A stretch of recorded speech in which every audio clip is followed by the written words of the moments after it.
Hello दोस्तों, मैं नीतू कुमार आपका स्वागत करता हूं कैरियर एकेडमी के यूट्यूब चैनल पर। और आज आपके लिए लेकर आए हैं वेन डायग्राम। वेन डायग्राम में देखिएगा, आपको क्वेश्चन दिया गया है। एक तो रीजनिंग का पोर्शन होता है, ये मैथ में भी आपका आ जाता है, और जितने भी आप एग्जाम आ रहे हैं सभी में आपका आ रहा है। तो देखिएगा क्या कहा जा रहा है क्वेश्चन में। 26 व्यक्तियों के समूह में 8 चाय पीते हैं। 26 व्यक्तियों के समूह में 8 चाय पीते हैं लेकिन कॉफी नहीं पीते। ठीक है, सबसे पहले तो आप वेन डायग्राम बनाइए ऐसे। अब ये तो हो गए चाय पीने वाले और ये है कॉफी पीने वाले। अब ये कह रहा है कि 8 व्यक्ति चाय पीते हैं लेकिन कॉफी नहीं पीते तथा 16 व्यक्ति चाय पीते हैं। इसका मतलब यह है कि इस डायग्राम का जो पूरा मान होगा या संख्या टोटल होगी व्यक्तियों की वो 16 है। तो 8 तो ऐसे हैं जो आपके चाय पीते हैं और 8 ऐसे हैं जो साथ में कॉफी भी पीते हैं। टोटल देखेंगे तो 16 हो गए। ठीक है, इसने क्या कहा है, लेकिन चाय नहीं पीते। ये 8 है, चाय तो पीते हैं लेकिन कॉफी नहीं पीते तथा 16 व्यक्ति चाय पीते हैं। 8 और 8 16। ये बात यहां तक तो क्लियर हो गई। कुल व्यक्तियों की संख्या जो कॉफी पीते हैं लेकिन चाय नहीं पीते, ये बताना है। अब टोटल व्यक्ति हैं हमारे 26 में से 16 घटा देंगे। ठीक है, तो आपका आ जाएगा 10। अब आप देखिएगा 8 8 16 और 10, टोटल संख्या बैठ गई आपकी 26। तो ये जो 10 है ये आपका कह रहा है लेकिन चाय नहीं पीते, केवल कॉफी पीने वालों की जो संख्या है वो हमारी कितनी है, 10। इसे आप डायरेक्ट भी कर सकते हैं कि जी ये जो कॉफी पीने वाले हैं, चाय पीने वाले हैं, उनकी टोटल संख्या है 16। उनमें 8 तो ऐसे हैं जो केवल चाय पीते हैं, मगर 8 ऐसे हैं जो चाय और कॉफी दोनों पीते हैं। अब इस 26 में से ये 16 अगर हम डायरेक्ट घटा दें तो भी तो हमारा 10 आ रहा है, अगर आप समझेंगे तो। ठीक है, तो वही बात यहाँ पे बताई गई है, वही यहाँ पर हो गया है। ठीक है, ऐसे ही चलिए दूसरा क्वेश्चन देखिएगा, बिल्कुल सेम वही है कि 50 व्यक्तियों के समूह में 20 आम खाते हैं लेकिन केला नहीं खाते। तो अब डायग्राम से देखें तो देखिएगा ये आपके 50 व्यक्ति हैं जिसमें 20 क्या है, आपके आम खाते हैं लेकिन केला नहीं खाते। देखिएगा इस डायग्राम में नहीं जा रहा है ये 20। इसके बाद लेकिन केला नहीं खाते तथा 34 व्यक्ति आम खाते हैं। अब ये आम खाने वाले हैं और ये केला खाने वाले हैं। अब 34 व्यक्ति हैं तो आप यहां देखेंगे कि इनकी संख्या 34 करेंगे तो ये आ गए। ठीक है, अब इन दोनों को अगर हम जोड़े तो आपका टोटल संख्या 34 है और 50 में से हम इसे माइनस करेंगे तो ये आपका क्या आ गया, 16।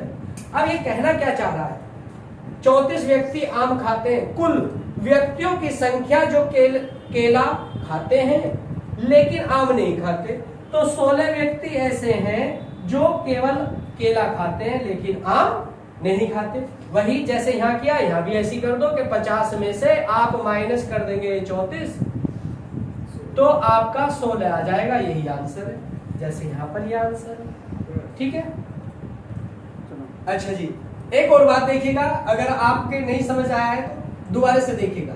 यहाँ केवल चाय पीने वाले 8 थे, यहाँ केवल कॉफी पीने वाले 10 हैं। अब ये जो आपकी संख्या आई है ये आपके दोनों हैं, क्या है ये दोनों हैं। अगर आपसे क्वेश्चन में ये पूछा जाने लगे कि जी वो संख्या बताइए जो चाय और कॉफी दोनों पीते हैं तो 8 है, वो संख्या बताइए जो आपका आम और केले दोनों खाते हैं तो वो 14 है। ठीक है, अब आपसे सारा स्पष्ट हो चुका है, केवल चाय पीने वाले 8 हैं, केवल कॉफी पीने वाले 10 हैं, दोनों पीने वाले आपके 8 हैं।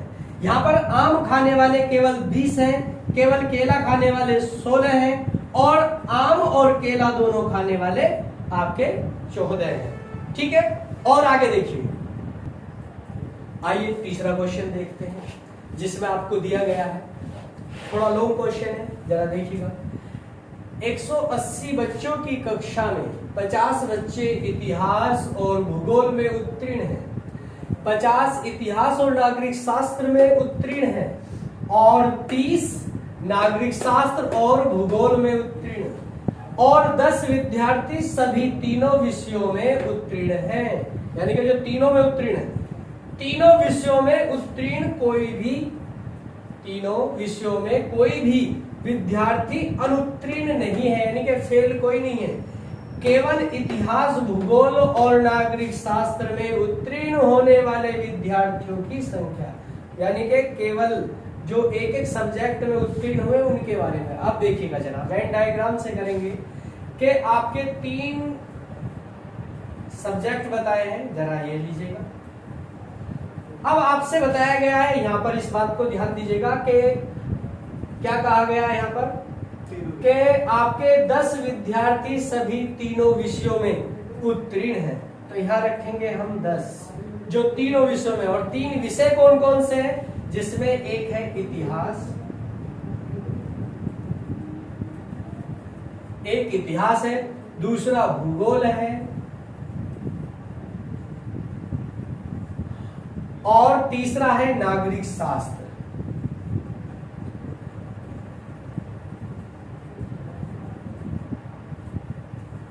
ठीक है। अब जरा शुरू से देखिएगा, टोटल 180 बच्चे हैं, 50 बच्चे किसमें, इतिहास और भूगोल। तो इतिहास और भूगोल में 50 है, 10 तो ये रहे, 40 आप यहां रखेंगे। तो इतिहास, भूगोल ये वाला, इसे थोड़ी देर के लिए देखिए, भूल जाइएगा कि ये भी बना हुआ है, केवल इतिहास और भूगोल को देखिएगा।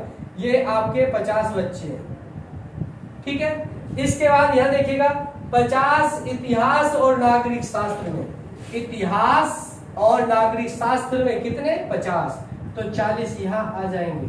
इन दोनों का योग करोगे तो 40, आपका 50 हो जाएगा।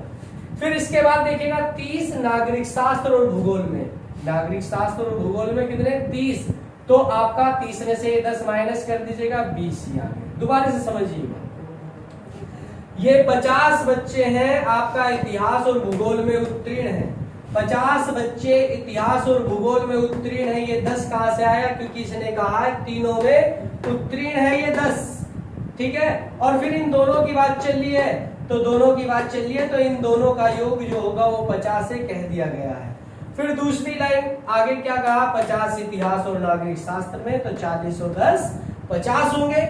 और यहाँ पर फिर कहा है 30 नागरिक शास्त्र और भूगोल की बात की है, तो 20 और 10 30। अब इसने पूछा क्या है, यहाँ पर आ जाइए, कोई भी अनुत्तीर्ण नहीं है, यानी कि फेल कोई नहीं है।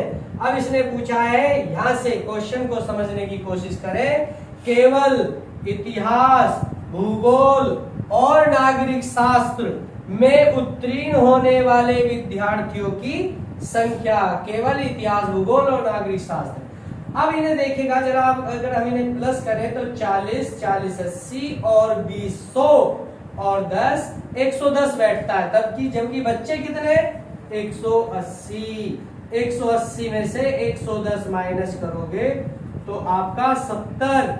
ये 70 वो बच्चे हैं जो केवल इतिहास, भूगोल और नागरिक शास्त्र में उत्तीर्ण हुए हैं। अगर आपको ये बात समझ आई है और भी चाहते हैं कि मैं आपको और अच्छे टॉपिक लेकर के आऊं, तो लाइक और सब्सक्राइब करना ना भूलें। Thank you.